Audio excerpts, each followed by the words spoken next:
Welcome to the eClinicalWorks podcast. I'm your host, Brian Hughes. On today's podcast, we'll be discussing how patient-facing technology has changed the overall experience, as well as cutting down data entry for the clinical staff. Today, we have Tyler Gentry from PrimeCARE Medical Clinics, a 28 provider group with 4 locations across central and southern Arkansas that specialize in family medicine, internal medicine, pediatric care, and urgent care. Tyler, thank you for joining the podcast today. Good morning, Brian. Thanks for having me. Well, thanks for joining us. Now, when looking at the history of technology in the healthcare sector, you can find at times history repeating itself quite often. A slow adoption at first, and due to certain events, rapid, widespread adoption. Would you be able to speak to some of those trends over the years? Yeah, absolutely. I'll definitely use our experience that we've had here at PrimeCARE and really what I've seen in our local area here in Arkansas. But for us, a lot of the times there's a couple different players that we have seen take effect. Either that's the market competitive advantage that can be offered, or it's the requirements and the regulation that are pushed upon us.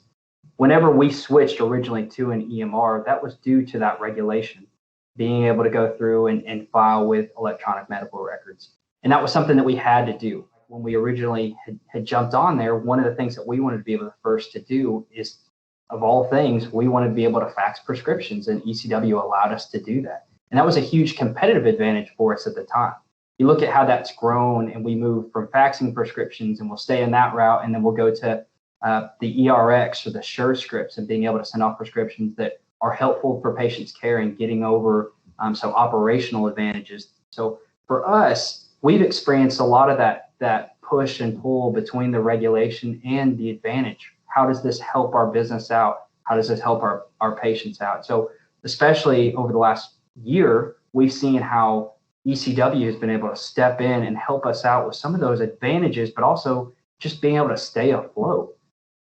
And more recently, the trend with technology that's rapidly changing is the way, the consumer experiences, and in our case, patient experiences. They seem to have more control than ever and are expecting a modern experience with their practices. Would you be able to expand on that thought when it comes to medical services and their patients' overall experience? Yeah, absolutely. And it's something that we're seeing, across our entire world, right? I just the other day, I went and dropped my dog off for boarding because I was leaving on a trip. And within minutes, I got pictures of him and I got a report card for how he was doing. And, just getting those updates, things that really we wouldn't imagine years and years ago. But as you experience those things, being able to book online to get your haircut, being able to receive a text whenever your package arrives, as our world has evolved in towards that consumer access, healthcare is also being asked to do the same. When we look at that, I think that everybody to a degree has been a little hesitant to move towards a consumer side of healthcare, but yet at the same time, we see the advantages that it can have. When a patient owns their medical record or they own their information, they can make better decisions on it. They can make sure they're staying up to date. They can plug in their blood pressures whenever they need to, so we get more consistent monitoring. So we've seen that, and I think that there's huge advantages going forward with how that's used. For us, we're looking at open access, being able to book your appointments online, just like I could for my haircut, being able to go through and add information in before your visit. Helo check-in is something that we've been huge on lately, and something that we've really enjoyed that is just along that standpoint that has been very helpful. Now, you brought up the Helo check-in or the Helo check-in process. Would you be able to share a little bit more about the decision process when using Helo check-in, and how did your group go about implementing it? I think like most people, we were forced into a situation where we needed to be zero contact. And I think that was the biggest draw and advantage to Helo check-in when we were first looking at it. That was just really the surface of all that it can really do. We'd been looking at a product for a while, making sure that we could find something that would allow our reception team to get the correct information, so that information isn't going to an outside platform that then our IT has to manage and then becomes more and more work. And for us, Helo check-in really helped us resolve a lot of those issues. When we went in and we looked at where we were set up as a clinic, we have multiple locations, as you mentioned earlier, and we have patients checking in starting at 8 o'clock in the morning, Monday through Friday, and then we're open Saturdays and Sundays. And so we had to put a lot of planning on the front end to make sure that Helo check-in was going to work out the way that would best support our staff. With Helo check-in, I know PrimeCARE Medical Service decided to incorporate eCW questionnaires into that check-in process, which I believe had a significant impact on wait times and provider-patient times. Would you be able to speak more about this? Yeah, great question. And that was something that we expected, but we were blown away by what the result was. When we were seeing patients back in December, back in January, and even last year's December and last year's January before COVID had actually hit, on average, we were spending, after implementing Helo check-in, we were spending 10 minutes less per patient every day. So that adds up really, really quick. So we were able to go through and look at that, monitor that data and say, oh, what is it that's really helping us out? And questionnaires have been a huge, huge part of that. Using Helo check-in, our appointments, they were already on the schedule. They got their message 7 days before. They were able to fill it out. We knew exactly what they were coming in for. We knew exactly what type of questions they had answered up to that point. So our staff was ready to rock from the moment they stepped in and said, I have arrived.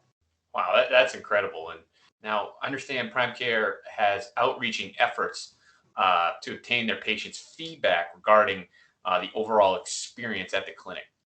What were some of the results of that outreach after adopting Helo check-in? Across all of our patient satisfaction surveys, we increased satisfaction or positivity by 70%. That's 70% of all areas that are surveyed we increased in after implementing Helo check-in. We were excited, of course, but then we start looking at it and say, okay, well, why is that? Why, what are the questions that we ask? What are the results? And why do people respond so positively to this? And we have narrowed that down to a few things. The first is that when a patient is filling out that information, they're sitting from their place of comfort. And right now, comfort is something that we're all wanting, we're all desiring, we're all a little scared. We still are wondering, how safe this world is. That would be the first thing. The second thing was that the timeliness decreased, as we talked about, and everybody likes to spend a little less waiting time than they have to for things. And then the third, and probably the one that I've been the most excited about, is that we really saw a role change with our check-in or our receptionist. So instead, Helo check-in kind of switched that role position from being a gatekeeper that says you can't come in to an enabler, a patient advocate, so to speak. For us too, we have a lot of walk-ins within our facility, and that was difficult in implementation for us to make sure that everybody checks in a similar format. And so when we designed the process, we made sure it would speak to those efficiencies and make sure it's aligned enough to where patients wouldn't be confused the next time that they came in. To be able to, have your patients have a better experience when they see their providers is very important. And we spoke a little bit about, a little more of a seamless process with technology, and that's the online booking. And I understand PrimeCARE is in the process of incorporating online booking with Helo Open Access. What goals is PrimeCARE looking to achieve with their organization going forward with online booking? So this is absolutely something that we're excited about. And the most of the reason that we love this idea of open access and online booking is because of the walk-ins that we see. For us, in a staffing sense and making sure we're being responsible to our patients' time, online booking helps a ton with making sure that our walk-ins are accounted for and we can have some sort of prediction of what's coming and plan appropriately for that. We can see at what point in the process a patient is and see how they're flowing, and we map that and we monitor it because we want to eventually be able to say, based off of data from years of collection, we see that this is probably going to take about this amount of time for their symptoms.